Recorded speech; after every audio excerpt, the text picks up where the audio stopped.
السلام عليكم ورحمة الله وبركاته. اللهم صل وسلم وبارك على أشرف الخلق سيدنا محمد صلى الله عليه وسلم وعلى آله وصحبه وسلم تسليما كثيرا إلى يوم الدين. نسأل الله العظيم رب العرش الكريم ينصر إخواننا وأصدقائنا في فلسطين الحبيبة، اللهم آمين يا رب العالمين.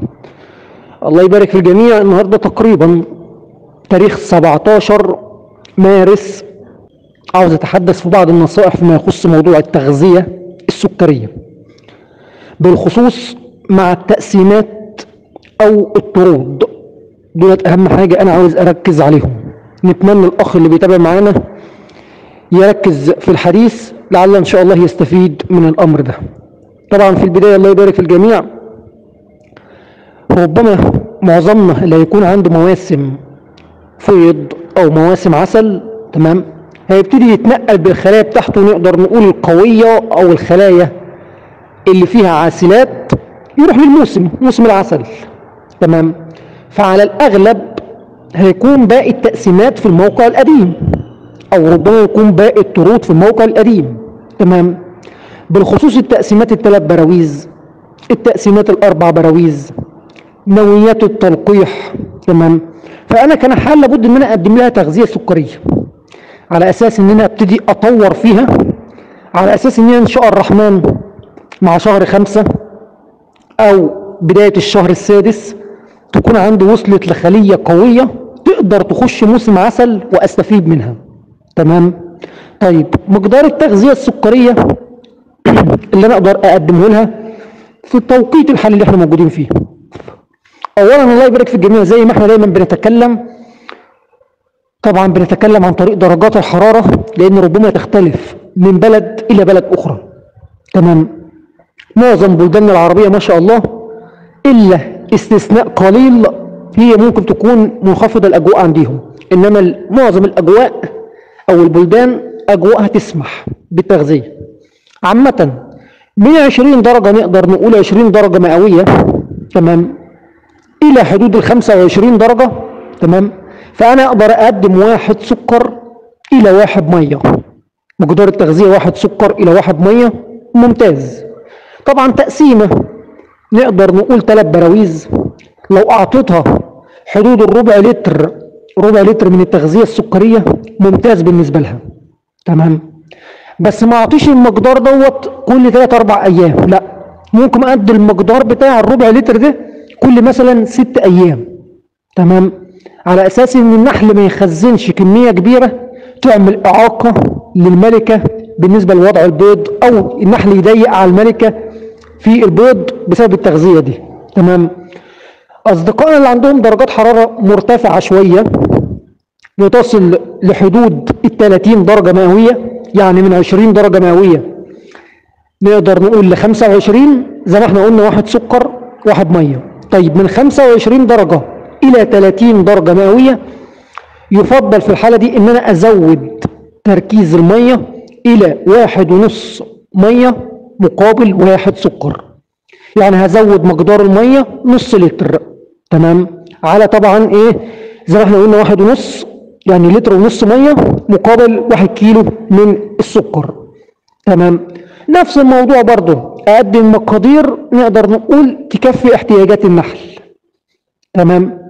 أصدقائنا اللي عندنا نقدر نقول في منطقة الخليج، اليمن، المملكة العربية السعودية، ممكن البحرين، درجات الحرارة ساعات بتكون شوية مرتفعة، تصل إلى 32 درجة، تصل في بعض الأحيان ل 35 درجة مئوية، تمام.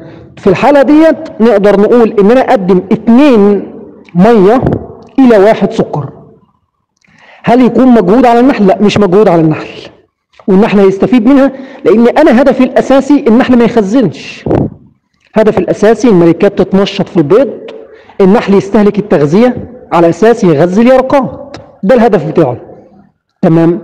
يبقى نتمنى الأخ اللي بيتابع معانا أيا يكن هو موجود في بلد من البلدان اللي بتتابعنا يمشي بناء على الحديث اللي احنا بنتكلم عليه. أنا ركزت بالخصوص على التقسيمات والطرود لأن ديت على الأغلب مش هتخش مواسم عسل، تمام. لو في أحد من الأصدقاء بيتابع معانا مثلا وعنده خلايا ما شاء الله 9 براويز 10 براويز، وبقى على الموسم نقدر نقول شهر، بقى على الموسم شهرين. في بعض البلدان الموسم بيأتي، موسم العسل بيأتي متأخر شوية. أصبح هو بالتالي هيشوف هل المكان اللي هو موجود فيه النحل اللي بيجيب من الأزهار حبوب لقاح فقط، بالتالي هيقدم تغذية لابد، ولا النحل بيجيب حبوب لقاح وبيجيب رحيق نقدر نقول يكفي النحل. أهم حاجة إن الرحيق اللي جاي من المرعى يكفي النحل. لو هيكفي النحل يبقى مفيش داعي للتغذية، ولكن لو بيجي كمية أقل من احتياجات النحل لا، هنا أبتدي أتدخل، أبتدي أقدم كمية من التغذية. تمام.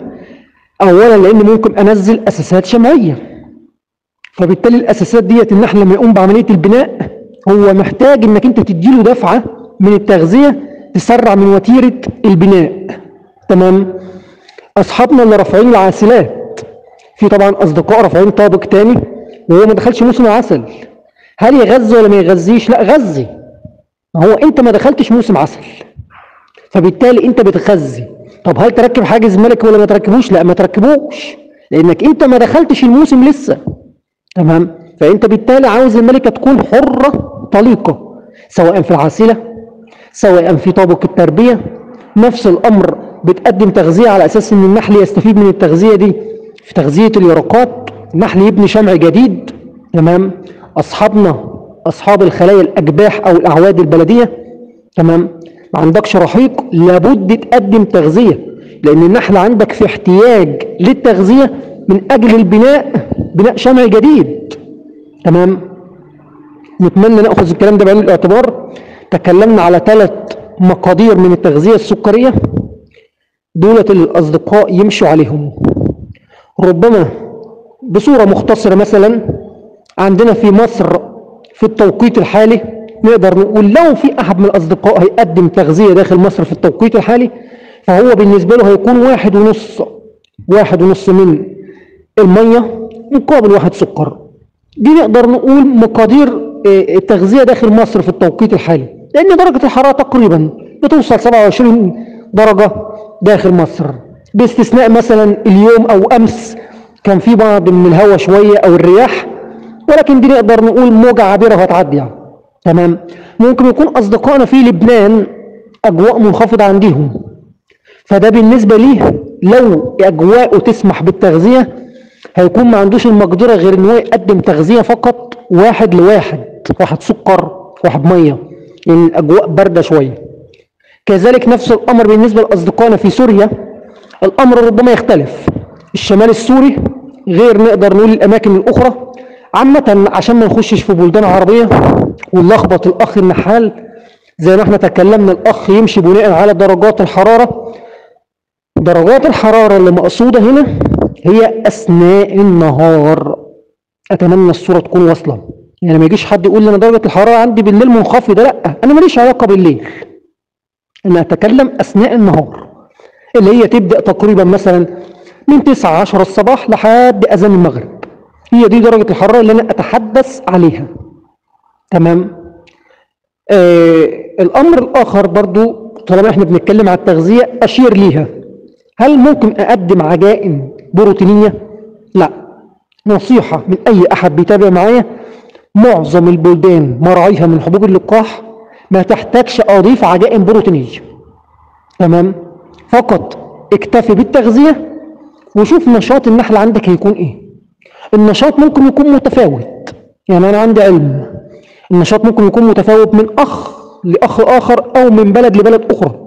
في ما شاء الله البعض ممكن ينزل أساس شمع اليوم النحل يبنيه نقدر نقول في 24 ساعة، يعني بعد مرور يوم واحد النحل يبنيه والملكات تضع البيض.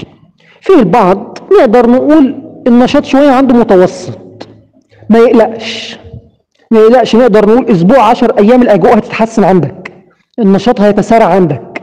تمام. نتمنى نأخذ الكلام دوت والنصائح دي بعين الاعتبار. أعطي نصيحة هي بعيدة عن التغذية شوية ولكن مهمة. أصحابنا اللي عندهم خلايا قوية مكتظة بالكثافة النحلية وكذلك أصحابنا أصحاب الخلايا الأعواد البلدية، كن حريص فيما يخص موضوع التطريد. لابد تكون في زيارات متتالية في حدود ال6 أيام للمنحل باستمرار. طب ليه السبب؟ لأن ممكن لا قدر الله يخرج طرد من جبح بلدي أو طرد من خلية براويز، تمام؟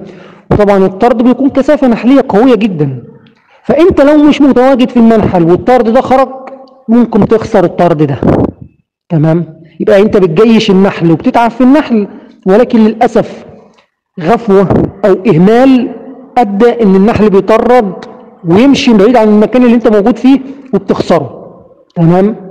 نتمنى نأخذ الشيء ده بعين الاعتبار، لأن التوقيت الحالي اللي احنا فيه نقدر نقول بالخصوص الخلايا الأعواد البلدية، تمام، هي في موسم التطريد. وأنا تكلمت قبل كده في فيديو خاص ب أيهما أفضل، أرفع طابق تاني أو عاسلة، فيديو مهم للي ما سمعش ليه. بصورة مختصرة أنا تكلمت قلت اللي عنده موسم عسل باقي عليه شهر أو ما يزيد عن الشهر، قلت الخلية القوية اللي عنده يحاول يستفيد منها، يأخذ تقسيمة منها على أساس ما تطردش منه لا قدر الله.